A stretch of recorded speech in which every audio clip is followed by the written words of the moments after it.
Good morning, my dear students. Myself, B.Jose, Assistant Professor, Department of Civil Engineering, JJ College of Engineering Technology. So now I have to discuss about the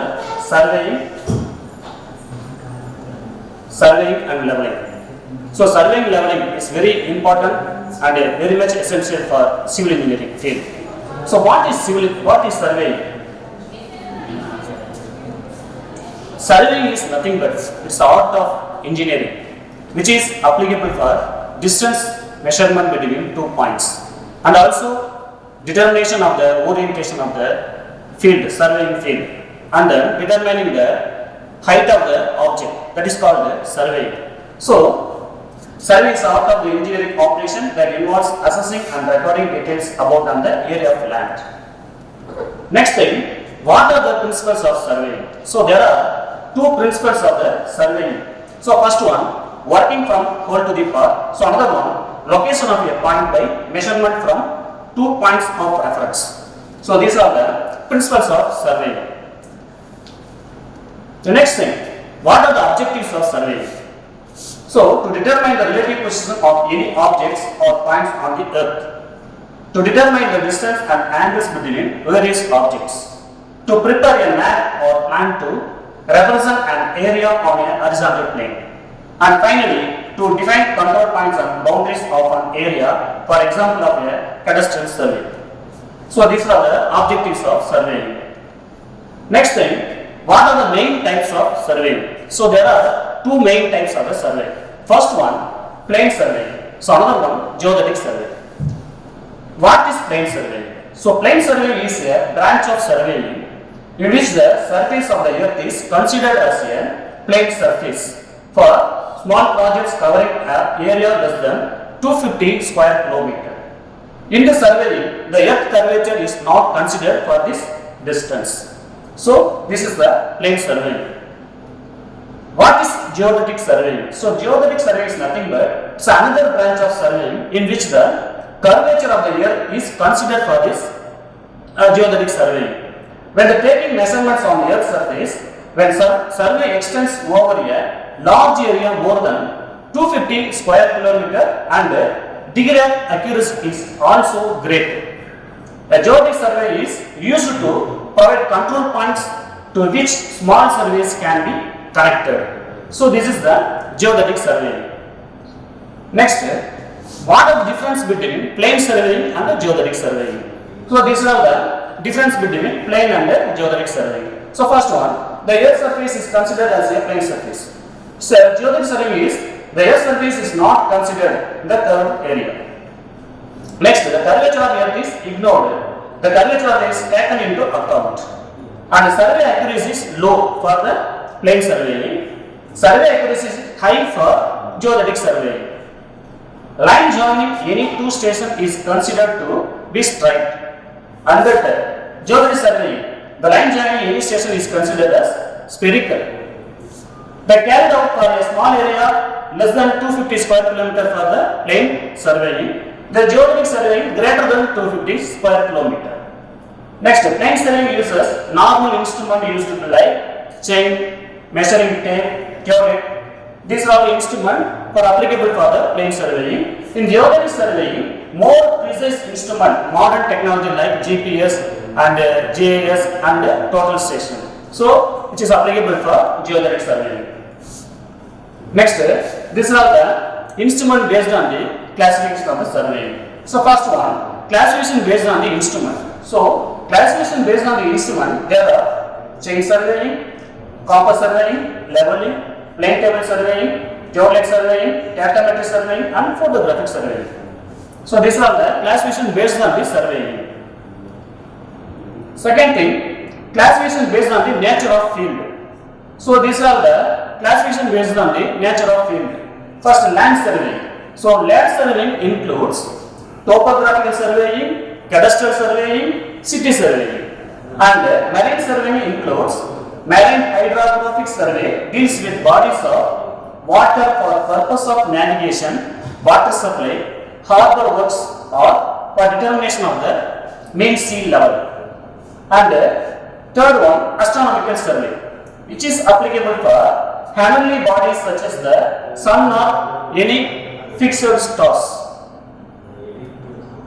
The third classification based on the object. There are four types of the classification based on the object. So first one, geological surveying. Second one, mine surveying. Third one, archaeological surveying. And fourth one, military surveying. The fourth classification based on the methods. There are two types of the classification based on the methods. First one, triangulation surveying. Another one, traverse surveying. Next, what is chain surveying? So chain surveying is nothing but the chain surveying is the type of surveying which is applicable for determination of distance between 2 points with the help of chain.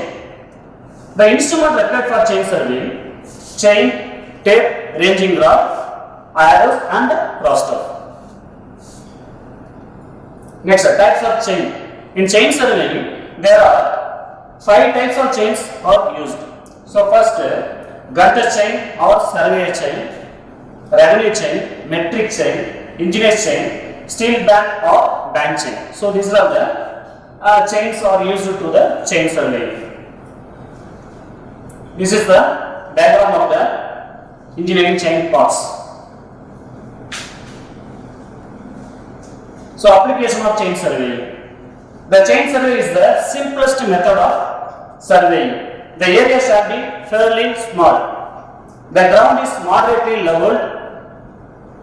The area needs to be open. The ground has few and simple details. So these are the chain surveying application.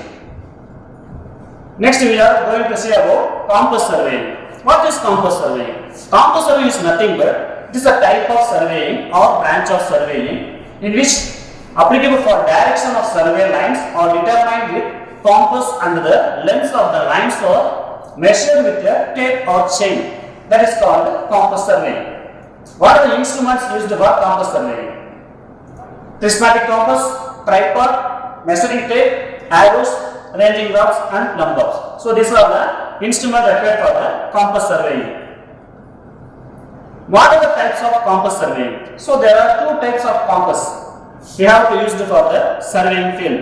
First one, prismatic compass, another one, surveyor compass. So what are the methods to be adopted for the compass surveying? So there are 3 methods we have to provide or we have to adopt it for the compass surveying. First one, traversing method, another one, open traverse and closed traverse method.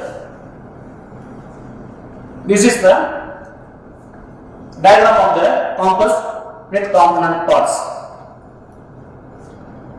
Next, what are the application of the compass surveying? So first, survey area to be orientation of the compass surveying. So next thing, topographic mapping, road surveying, boundary surveying, geological mapping and preliminary surveys. So these are the application of the compass surveying. So in compass surveying is very much important for the term bearing. So what is bearing? So bearing is in surveying defined as the angle formed by the reference meridian and the given line.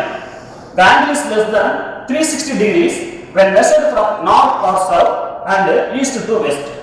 The angle is represented by the letters N or S followed by the angle value and the direction E or W. So this is the definition of the bearing. So what are the types of bearing? So very important for the types of bearing. First one, whole circle bearing. It is shortly named as WCB.